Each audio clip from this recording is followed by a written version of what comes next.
Hello everyone and welcome to the first episode of our Back on Track video series. Today I'm joined by Kevin Peesker, CEO of Microsoft Canada and Chairman of TECHNATION. We are really glad to have Kevin with us today. Kevin is a proven tech leader with 28 years experience in over 70 countries. He's held leadership roles in finance, marketing, sales, ops, you name it. But perhaps the most exciting is that Kevin has recently been promoted to Corporate Vice President at Microsoft, which means he is going to have even more influence globally and strategically than ever before. Kevin's also very passionate about driving collaboration between technology and government and industry, and we're really looking forward to tapping into that passion today. So Kevin, thanks for joining us today. I'm thrilled to be with you, Angela. Thank you. I want to start out with your role as the chairman of TECHNATION. You and I have been working together for a couple of years now, and it's been good so far. Thanks for your support. I just want to get a sense from you, why was it that you took on a role like leading an association like TECHNATION? Well, Angela, you being part of it makes me want to stay for longer. So thank you for your leadership and the way in which you've stewarded the organization over the last couple of years being with us. As you mentioned up front, 30 years in the tech industry. The past 8 years, I've been active with TECHNATION, and I started out just as a tech leader that joined the association, then became a board member, then an executive committee member, and now I've been chair for the last couple of years, as you mentioned. It's been amazing and unbelievably rewarding to see what can be accomplished when we all work together towards a common goal and when we share best practices and advocate with other leading organizations and with government. So specifically, I'm super passionate about the role of technology in driving Canada's digital economy. And Angela, you're well aware, we have over 36,000 technology firms in this country, tech firms who generate over 1 million jobs. And as a body, we invest more in R&D, approximately $5 billion annually, than any other private sector group. So therefore, when it comes to my role in the industry, being a proponent for the technology sector, there's no better place to be aligned than to be aligned with TECHNATION. And I think this fundamental belief that the tools and the services we develop and produce in our industry, they can significantly improve the competitiveness of Canadian companies, but they also can enhance the quality of our communities. And that's why I volunteer my time and my energy. So that's a really good segue, Kevin, because the next thing I wanted to kind of run past you was the fact that Canada has been losing ground competitively. You and I have spent, I've seen us both on stages talking about our concerns with the decline in Canada's decline in the tech sector. An example of this is the Bloomberg Innovation List and the fact that Canada now sits 22nd between Iceland and Slovenia, or 21st as a technology adopter, according to the World Economic Forum. So, these numbers are pretty staggering, and I really wanted to get your thoughts on that and whether or not there's anything that kind of keeps you up at night thinking about Canada and the slide that we have in terms of our technology competitiveness. Angela, you and I believe, as well as our peers who are part of TECHNATION across the industry, we are all intrinsically aligned to a premise. And the premise being that tech adoption is key to driving our digital economy forward.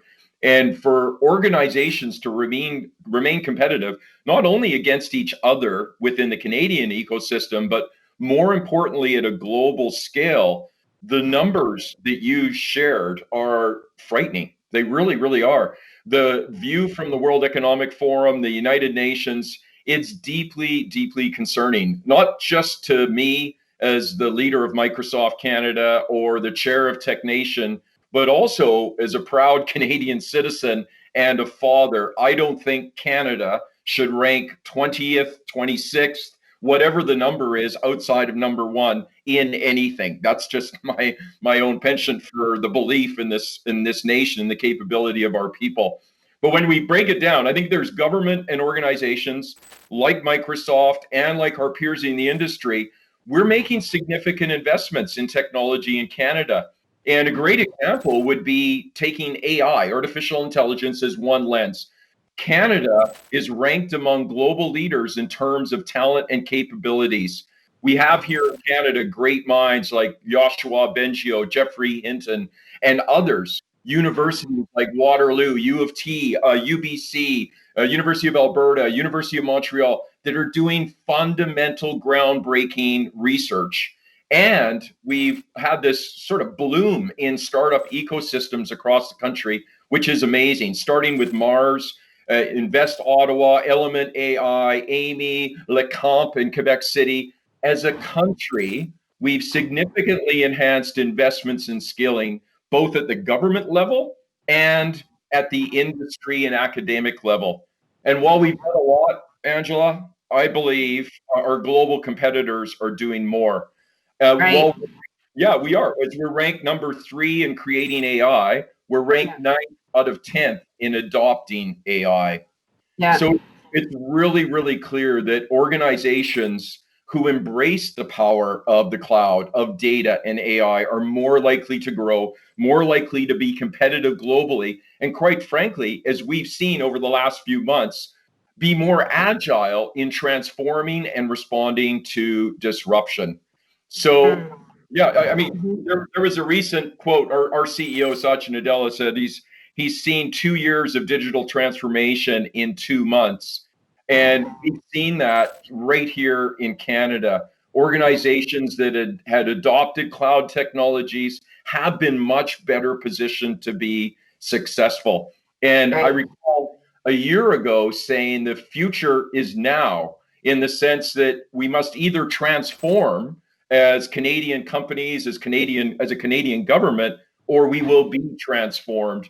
And that reality really became clear and apparent over the past 7 months. I kind of want to look at the role of big tech in terms of driving economic prosperity for Canada, particularly with the COVID crisis that we've been dealing with. And there's been a tremendous amount of investment in startups with the government, but there's a gap with the world of the scale ups and the small medium enterprises, those companies that have commercialized, they have IP, they're selling product, but they're just not getting to that next level. And as you know, TECHNATION really advocates on this. We're working closely with the government to drive more modernized, agile procurement, more accessible procurement for the small, medium enterprise. I know Microsoft is heavily invested in Canada in R&D and accelerators like Mars. Is there a role that big tech in Canada could also play in terms of enabling that SME space or that economic recovery? What are your thoughts, Kevin? We talked a little bit about focus areas and things that we should be touching on that's critically important for during the recovery. I think that our nation's digital economy as a whole, the key to small businesses succeeding, growing, morphing into larger organizations that play on the global stage, the key is really skilling. And with Right. all of the digital transformation and the need for digital skills that we've had in the past, the need in the future is even greater. And we've talked about the skilling component before. TECHNATION has been a core advocate for skilling at a national level. Microsoft's participating here as well. But recently, in a KPMG survey, I don't know if you caught this one, Angela, the KPMG CEO survey that was launched just 2 weeks ago, 85% of CEOs are placing more capital investments in purchasing new technology versus 67% at a global level. However, when it comes to skilling, 16% of Canadian CEOs are placing more capital investment in developing tomorrow's workforce skills and capabilities, which is less than half of the rest of the world. So when you ask about what else can government and big tech be doing, I think there's a phenomenal opportunity here, both from a government perspective and also in partnership with other leading firms like Dave Mackay at RBC, who in driving have this belief in that driving our capability of small firms relies upon talent, and getting our young people employed with practical experience is a core action for us. And so from a Microsoft perspective, bringing this all together, we're focused on three key areas. First, providing our young people and future leaders with the skills they need. Second, upskilling those currently in the workforce. And then third, reskilling job seekers who are looking for a role in this growing ecosystem of technology. I think when we move forward and we accomplish those actions, we're going to be able to better support the capabilities and the scale out of our companies in the Canadian ecosystem and help take them global. I really want to understand from your perspective where you think the biggest tech trend is for and biggest opportunity in terms of tech trends in Canada right now to focus on the next 12 to 18 months, and if you think there's a role for TECHNATION to play in that. But what is it we can do in a short amount of time to start, moving things forward and getting further ahead? Yeah, that's a great question, Angela. And I guess I'll bring a little bit of my insights from engaging with customers to this one. I've met many leading CEOs in this country who really do get it. Great examples would be Roy Gorey at Manulife, Bharat Maswani at TD, Mark Little at Suncor, Don Lindsay at Tech, Linda Hassan-France at Linamar, Guy Cormier at Desjardins, coast to coast, large organizations. And then those Canadian companies like Mike Messenger at Point Click Care, who have fundamentally gone global, they get it when it comes to the criticality of tech intensity within their organizations. So, what am I seeing when I engage with these leaders and when we are dialoguing with small, medium, and large businesses and governments of every shape and form?